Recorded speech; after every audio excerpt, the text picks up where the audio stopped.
നമസ്കാരം. ഇന്നത്തെ ഈ എക്സ്പ്ലെയിനറിലേക്ക് എല്ലാവർക്കും സ്വാഗതം. ഇന്ന് നമ്മൾ വളരെ രസകരമായ എന്നാൽ ഇന്നത്തെ കാലത്ത് എല്ലാവർക്കും അത്യാവശ്യം അറിഞ്ഞിരിക്കേണ്ട ഒരു കാര്യത്തെക്കുറിച്ചാണ് സംസാരിക്കുന്നത്. അതാണ് ക്ലൗഡ് കമ്പ്യൂട്ടിംഗ്. സങ്കീർണമെന്ന് തോന്നുന്ന ഈ ടെക്നോളജിയെ വളരെ സിമ്പിളായ നമ്മുടെ ദൈനംദിന ജീവിതത്തിലെ ചില ഉദാഹരണങ്ങളിലൂടെ നമുക്കൊന്ന് മനസ്സിലാക്കാം. ഒരു നിമിഷം നിങ്ങളൊന്ന് ചിന്തിച്ചു നോക്കൂ. നിങ്ങളുടെ വീട്ടിലെ ഒരൊറ്റ ബൾബ് കത്തിക്കാൻ വേണ്ടി മാത്രം നിങ്ങൾ സ്വന്തമായി ഒരു വലിയ പവർ പ്ലാന്റ് തന്നെ നിർമ്മിക്കേണ്ടി വന്നാലോ? എങ്ങനെയുണ്ടാവും? കേൾക്കുമ്പോൾ തന്നെ എന്തൊരു അബദ്ധമാണെന്ന് തോന്നും, അല്ലേ? എത്ര ഭീമമായ തുകയാണ് അതിനുവേണ്ടി വരിക. സത്യത്തിൽ പണ്ടത്തെ പരമ്പരാഗത കമ്പ്യൂട്ടിംഗ് അഥവാ ട്രഡീഷണൽ കമ്പ്യൂട്ടിംഗ് രീതികളും ഇതുപോലെ തന്നെയായിരുന്നു. വെറുമൊരു സോഫ്റ്റ്വെയർ റൺ ചെയ്യാൻ നമ്മൾ സ്വന്തമായി വലിയ സെർവറുകൾ തന്നെ വാങ്ങി സൂക്ഷിക്കേണ്ടി വന്നിരുന്ന കാലം. അതുകൊണ്ടാണ് ക്ലൗഡ് കമ്പ്യൂട്ടിംഗ് ശരിക്കും ഒരു വലിയ ഗെയിം ചേഞ്ചർ ആകുന്നത്. ഇതൊരു യൂട്ടിലിറ്റി മോഡലാണ്. നമ്മൾ വീട്ടിൽ വെള്ളത്തിനും കറണ്ടിനും ഉപയോഗിക്കുന്നതിന് മാത്രം ബില്ലടയ്ക്കുന്നില്ലേ? കൃത്യം അതുപോലെ തന്നെ കമ്പ്യൂട്ടിംഗ് പവർ ആവശ്യമുള്ളപ്പോൾ മാത്രം ഇന്റർനെറ്റ് വഴി ഉപയോഗിക്കുക, അതിന് മാത്രം പണം നൽകുക. അനാവശ്യമായ തലവേദനകളും ഇൻഫ്രാസ്ട്രക്ചർ ചെലവുകളും ഒന്നുമില്ലാതെ തന്നെ നമുക്കാവശ്യമുള്ളത് കൃത്യമായി ലഭിക്കുന്നു. ശരി, അപ്പോൾ ഇതാണ് ഇന്നത്തെ നമ്മുടെ റോഡ് മാപ്പ്. കമ്പ്യൂട്ടിംഗ് യൂട്ടിലിറ്റികളുടെ ചരിത്രം, ക്ലൗഡിൻ്റെ ആർക്കിടെക്ചർ സ്റ്റാക്ക്, സർവീസ് മോഡലുകൾ, ഡെപ്ലോയ്മെന്റ് മോഡലുകളും സുരക്ഷയും, ക്ലൗഡ് പ്രൊവൈഡർ ഇക്കോസിസ്റ്റം, പിന്നെ അവസാനമായി ഇതെങ്ങനെ ഒരു ബിസിനസ്സിനെ സഹായിക്കുന്നു എന്ന് നമ്മൾ പടിപടിയായി നോക്കാൻ പോകുന്നു. നമുക്ക് ആദ്യത്തെ ഭാഗത്തുനിന്ന് തന്നെ തുടങ്ങാം. കമ്പ്യൂട്ടിംഗ് യൂട്ടിലിറ്റികളുടെ പരിണാമം. ലോക്കൽ സെർവറുകളിൽ നിന്ന് ക്ലൗഡിലേക്കുള്ള ഈ വലിയ മാറ്റം എങ്ങനെ സംഭവിച്ചുവെന്ന് നോക്കാം. ചരിത്രം നോക്കിയാൽ ആദ്യകാലത്ത് പരമ്പരാഗത കമ്പ്യൂട്ടിംഗ് ആയിരുന്നു. അവിടെ ഡേറ്റ മുഴുവൻ നമ്മുടെ ലോക്കൽ സെർവറുകളിൽ മാത്രമായി ഒതുങ്ങി നിന്നു. പിന്നീടത് ക്ലസ്റ്റർ, പിന്നെ ഗ്രിഡ് എന്നീ രീതികളിലേക്ക് മാറി. അതിനൊക്കെ ശേഷമാണ് ഇന്ന് നമ്മൾ കാണുന്ന ഗ്ലോബൽ ഡാറ്റാ സെന്ററുകളുടെ സഹായത്തോടെ പ്രവർത്തിക്കുന്ന ആധുനിക ക്ലൗഡ് കമ്പ്യൂട്ടിംഗിലേക്ക് നമ്മൾ എത്തിയത്. ഡിമാൻഡ് അനുസരിച്ച് എവിടെ നിന്നും ഉപയോഗിക്കാവുന്ന തലത്തിലേക്ക് നമ്മൾ വളർന്നു കഴിഞ്ഞു. ഇതിലേറ്റവും ഇൻട്രസ്റ്റിംഗ് ആയ കാര്യം എന്താണെന്നോ? ക്ലസ്റ്റർ കമ്പ്യൂട്ടിംഗും ഗ്രിഡ് കമ്പ്യൂട്ടിംഗും തമ്മിലുള്ള വ്യത്യാസം. ക്ലസ്റ്ററുകളിൽ ഒരേപോലെയുള്ള സിസ്റ്റങ്ങളെ നിയന്ത്രിക്കാൻ ഒരു സെൻട്രലൈസ്ഡ് ക്ലസ്റ്റർ ഹെഡ് ഉണ്ടായിരുന്നു. ഈ ഹെഡ് ഒന്ന് പണിമുടക്കിയാൽ സിസ്റ്റം മൊത്തം ഡൗൺ ആവും. ഇതൊരു വലിയ പോരായ്മയായിരുന്നു. ഇതിനൊരു സൂപ്പർ പരിഹാരമാണ് ഗ്രിഡ് കമ്പ്യൂട്ടിംഗ് വന്നത്. ഇവിടെ കേന്ദ്രീകൃത നിയന്ത്രണമില്ല. വ്യത്യസ്തമായ, അതായത് ഹെറ്ററോജീനിയസ് ആയ സിസ്റ്റങ്ങളെ പരസ്പരം ബന്ധിപ്പിച്ച് കൂടുതൽ കാര്യക്ഷമമായി പ്രവർത്തിക്കാൻ ഈ ഡീസെൻട്രലൈസ്ഡ് ഗ്രിഡ് നെറ്റ്വർക്കുകൾ സഹായിച്ചു. ഇതാണ് യഥാർത്ഥത്തിൽ ഇന്നത്തെ ക്ലൗഡിലേക്കുള്ള വാതിൽ തുറന്നത്. അപ്പോൾ എന്താണ് ഈ യൂട്ടിലിറ്റി കമ്പ്യൂട്ടിംഗ്? വളരെ സിമ്പിളാണ്. കറണ്ട് പോലെ കമ്പ്യൂട്ടിംഗ് പവർ നമ്മളിലേക്ക് ഓൺ ഡിമാൻഡായി എത്തിക്കുന്ന രീതിയാണിത്. ഇതിന് പിന്നിലെ യഥാർത്ഥ മാന്ത്രിക വിദ്യ എന്താണെന്ന് ചോദിച്ചാൽ അതാണ് വെർച്വലൈസേഷൻ. ഒരൊറ്റ ഫിസിക്കൽ ഹാർഡ്വെയറിനെ ഒന്നിലധികം ആളുകൾക്ക് കാര്യക്ഷമമായി വിഭജിച്ച് നൽകാൻ ഈ ടെക്നോളജിയാണ് സഹായിക്കുന്നത്. അതാണിതിനെ ഇത്രയും കോസ്റ്റ് എഫക്റ്റീവ് ആക്കുന്നത്. അങ്ങനെ നമ്മൾ രണ്ടാമത്തെ സെക്ഷനിലെത്തി. ഇനി നമുക്ക് ഈ ക്ലൗഡ് ആർക്കിടെക്ചർ സ്റ്റാക്കിന്റെ ഉള്ളറകളൊന്ന് പരിശോധിക്കാം. ഈ കാണുന്നത് NIST ഔദ്യോഗികമായി അംഗീകരിച്ചൊരു റെഫറൻസ് മോഡലാണ്. ഇതൊരു കംപ്ലീറ്റ് ഇക്കോസിസ്റ്റം വളരെ വ്യക്തമായി കാണിക്കുന്നുണ്ട്. അതായത് താഴെത്തട്ടിലുള്ള ഫിസിക്കൽ ഹാർഡ്വെയർ മുതൽ ഏറ്റവും മുകളിലുള്ള യൂസർ ഇന്റർഫേസ് വരെ ഒരു പ്രൊവൈഡർ എങ്ങനെയാണ് മാനേജ് ചെയ്യുന്നതെന്ന് ഇത് കൃത്യമായി വരച്ചു കാണിക്കുന്നു. നമുക്കിതിനെ പടിപടിയായി 3 സ്റ്റെപ്പുകളായി തിരിക്കാം. ഏറ്റവും താഴെ ഫിസിക്കൽ റിസോഴ്സ് ലെയർ, അതായത് യഥാർത്ഥത്തിലുള്ള സെർവറുകളും നെറ്റ്വർക്കുകളുമെല്ലാം അടങ്ങുന്ന ഭാഗം.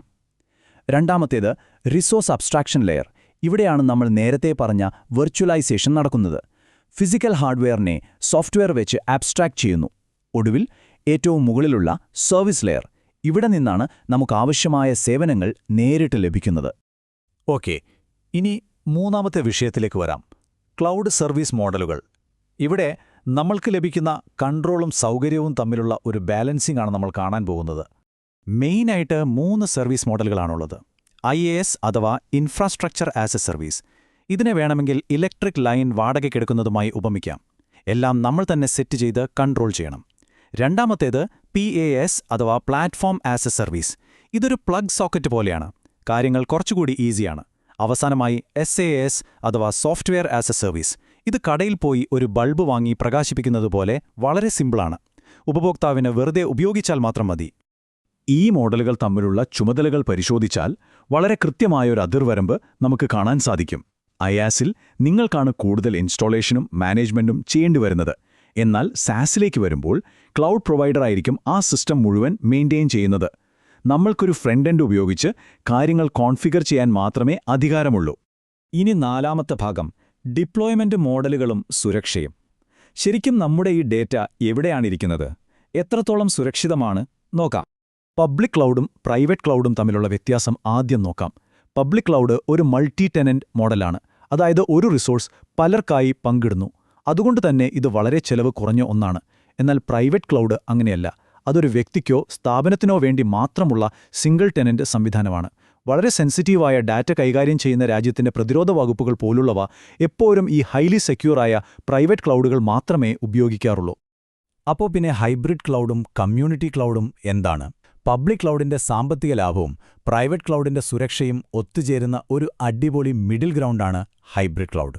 വളരെ പ്രധാനപ്പെട്ട ആപ്ലിക്കേഷനുകൾ പ്രൈവറ്റ് ക്ലൗഡിലും സാധാരണ കാര്യങ്ങൾ പബ്ലിക് ക്ലൗഡിലും സൂക്ഷിക്കാൻ ഇത് സഹായിക്കുന്നു. അതുപോലെ സമാനമായ സുരക്ഷാ ആവശ്യങ്ങളുള്ള സർക്കാർ ഏജൻസികൾ പോലുള്ളവ ഒന്നിച്ചു ചേർന്ന് രൂപീകരിക്കുന്നതാണ് കമ്മ്യൂണിറ്റി ക്ലൗഡുകൾ. നമുക്ക് അഞ്ചാമത്തെ ഭാഗത്തേക്ക് കടക്കാം. Cloud provider ecosystem. ഈ വലിയ സംവിധാനത്തെ സ്മൂത്തായി മുന്നോട്ട് കൊണ്ടുപോകുന്ന ചില അദൃശ്യ നായകന്മാരുണ്ട്.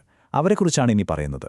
ഒരു സാധാരണ പ്രൊവൈഡർക്കും കൺസ്യൂമറിനും അപ്പുറത്തേക്ക് ഈയൊരു വലിയ സുരക്ഷാ വലയം എങ്ങനെ വികസിക്കുന്നു എന്ന് നോക്കൂ. ഈ ഓർഗനൈസേഷണൽ അതിർത്തികളും ട്രസ്റ്റ് ബൗണ്ടറികളുമൊക്കെ ചേർന്നാണ് ഈ ഇക്കോസിസ്റ്റം പൂർണ്ണമാക്കുന്നത്.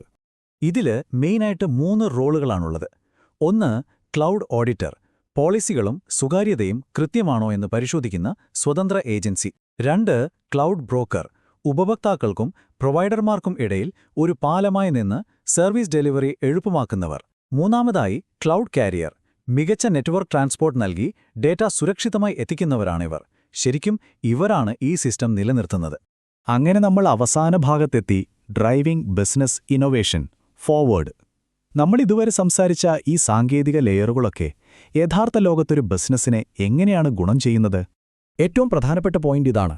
ഈ യൂട്ടിലിറ്റി മോഡൽ വന്നതോടെ ചെറിയ ബിസിനസ്സുകൾക്ക് അവരുടെ IT ഇൻഫ്രാസ്ട്രക്ചറിനായി തുടക്കത്തിൽ തന്നെ ഭീമമായ തുക, അതായത് കാപ്പെക്സ് മുടക്കേണ്ടി വരുന്നില്ല. പുതിയ ഐഡിയകൾ വളരെ പെട്ടെന്ന് തന്നെ നടപ്പിലാക്കാം. ബിസിനസ് വളരുന്നതിനനുസരിച്ച് മൾട്ടി ടെനൻസിയിലൂടെ പരിധിയില്ലാതെ സ്കെയിൽ ചെയ്യാനും സാധിക്കും. കൂടെ ഡാറ്റ നഷ്ടപ്പെടാതിരിക്കാനുള്ള സൂപ്പർ ബാക്കപ്പ് സംവിധാനങ്ങളും. ചുരുക്കത്തിൽ കൂടുതൽ ഇന്നൊവേറ്റീവ് ആകാൻ ഈ മോഡൽ അവർക്ക് പൂർണ്ണ സ്വാതന്ത്ര്യം നൽകുന്നു. നമ്മൾ വൈൻഡപ്പ് ചെയ്യുകയാണ്. കമ്പ്യൂട്ടിംഗ് എന്നത് വെറുമൊരു വൈദ്യുതി പോലെയോ വെള്ളം പോലെയോ ഇപ്പോഴും ലഭ്യമായ ഒരു യൂട്ടിലിറ്റിയായി മാറിയ ഈ പുതിയ ലോകത്ത് ഈ പരിധിയില്ലാത്ത പവർ ഉപയോഗിച്ച് നിങ്ങൾ എന്തായിരിക്കും പുതുതായി നിർമ്മിക്കാൻ പോകുന്നത്? ആ ചോദ്യം നിങ്ങളിലേക്ക് തന്നെ വിടുന്നു. ഇന്നത്തെ ഈ എക്സ്പ്ലെയിനർ നിങ്ങൾക്ക് ശരിക്കും ഉപകാരപ്രദമായി എന്ന് കരുതുന്നു. പുതിയ അറിവുകളുമായി നമുക്ക് വീണ്ടും കാണാം. Thank you.